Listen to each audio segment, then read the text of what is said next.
brûlé. De ce côté-là, il n'y a jamais explosion. Mais du côté de l'informel, on constate que les dégâts se multiplient parfois au quotidien. Et malgré ça, l'État ne fait rien. Je pense qu'il faut une nouvelle thérapie pour le groupement des pétroliers privés. Il faut une nouvelle thérapie. Il faut déjà commencer par voir comment on peut réduire les taxes, parce que lorsque vous réduisez les taxes, vous réduisez forcément, vous diminuez le prix. Et lorsque vous diminuez le prix, ça fait beaucoup de clients, ça fait beaucoup de volume, et dans le même temps, je pense que l'État va percevoir encore beaucoup de choses, parce que lorsque sur 555 francs, vous avez dit, l'État perçoit au moins 200 et quelques, s'il y a plus de volume, l'État percevra plus. Donc je pense qu'il y a un travail à faire, et ce travail qu'il faut faire, c'est justement au niveau de l'assainissement du terrain. C'est vrai qu'il y a une lutte qui a été lancée contre le Payor. On nous a parlé dans ce pays de la Konamik aujourd'hui, on n'en parle plus, et il y en a qui ont le courage de dire que le pétrole constitue, que le Payor constitue un lobby. Le Payor constitue un groupe de pression aujourd'hui pour le pouvoir. Et on n'a pas le courage, on ne saurait se permettre d'aller de ce côté-là. Je pense qu'il y a un travail à faire. Si on veut assainir le milieu, il faut le faire. Si on veut gouverner, effectivement, si on veut faire en sorte que les choses aillent mieux, je pense que l'État a encore les moyens.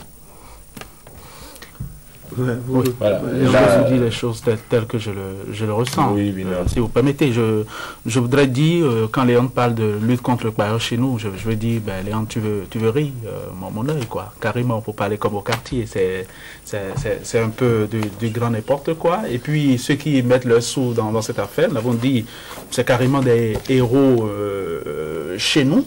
Et il faut dire aussi que les grosses firmes étrangères sont toutes parties aujourd'hui. C'est-à-dire qu'elles ont dû s'en aller, et des gens ont repris ça chez nous, des nationaux ont repris, donc c'est des gens qu'il fallait encourager. Mais chez le gouvernement, dans son attitude, c'est un peu la diagonale du fou, quoi. Il y a comme une fuite en avant permanente, parce que c'est vrai, il y a des idées qui ont été jetées ça et là, mais à la fin, me semble-t-il, personne n'a jamais voulu prendre, cela exige évidemment du courage, chaque personne n'a jamais voulu prendre les bonnes décisions, les bonnes résolutions, et puis fatalement, nous sommes dans la quadrature du cercle. On n'en sort pas. Je crains qu'on n'en sorte jamais. Voilà, et là, Sulpice Oscar Baguidi, aujourd'hui, on est en droit de désespérer. Désespérer parce que la situation est assez critique. Tellement critique au point où on se demande qui est-ce qui doit prendre ses responsabilités, si ce n'est pas l'État. Mais quand l'État fuit ses responsabilités, alors, qu'est-ce qui va se passer? Non, mais je pose plus la question de savoir qui doit prendre sa responsabilité. C'est en tout cas pas François Vincent, mais Sulpice, c'est l'État. Donc tout ça, c'est l'État. En fait, c'est plus qu'un drame.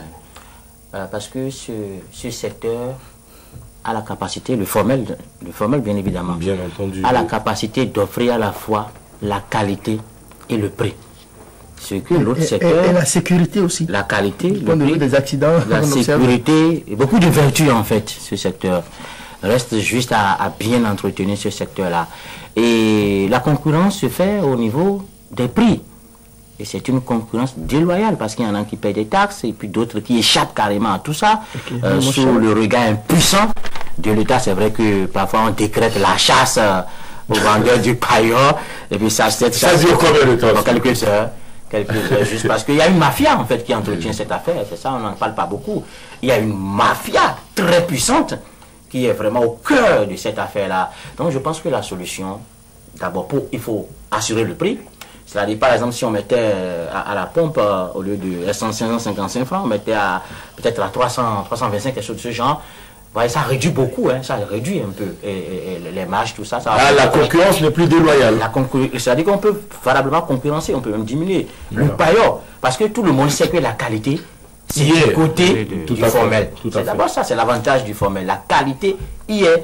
Donc, on peut réduire les prix. Comment? C'est la question. Réduire parce que l'État, à son niveau, doit réduire les taxes, les charges, vous voyez, de ces sociétés privées-là. Quand on réduit les charges, ces privés auront la possibilité de réduire à leur niveau les prix. Donc, le réajustement se fera normalement et la concurrence va beaucoup plus profiter à cette société. Parce que lorsqu'on dit, parce que ça a augmenté depuis jeudi 0 heure, désormais c'est à 555 francs, à part de ce moment, alors que le Payor, André a dit tout à l'heure, on a 290, 285. C'est moitié prix carré. Quand vous allez vous l'avez à beaucoup moins que ça. À 250, 275, vous avez ça du côté de la frontière. Et quand vous êtes encore un peu habile, vous glissez un peu à l'intérieur du Nigeria, là, oui. De l'Est, là. La misère, l'indigence connaissez les bonnes adresses. L'indigence généralisée pousse les gens forcément dans les bras du bailleur. Avec la fête chez service, ça a réduit encore. Mais maintenant, puisqu'on est en période pratiquement préélectorale, est-ce que ce ne serait pas nécessaire, voire important, que certains candidats nous proposent des stratégies réelles pour lutter contre non seulement le payeur, mais lutter aussi contre l'asphyxie des opérateurs économiques nationaux, voire même étrangers, qui ont décidé d'investir dans le secteur pétrolier en ce qui concerne le formel. François, vous avez touché un point très important.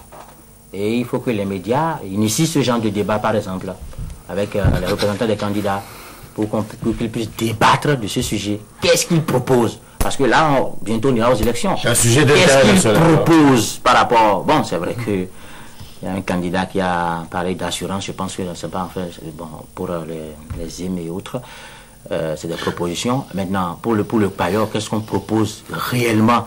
Parce que c'est un sujet social. Qu'est-ce qu'on propose? Parce que le payeur, il faut le rappeler, n'est pas de date récente. C'est pas sous l'aide du changement qu'on a créé dans ce secteur-là.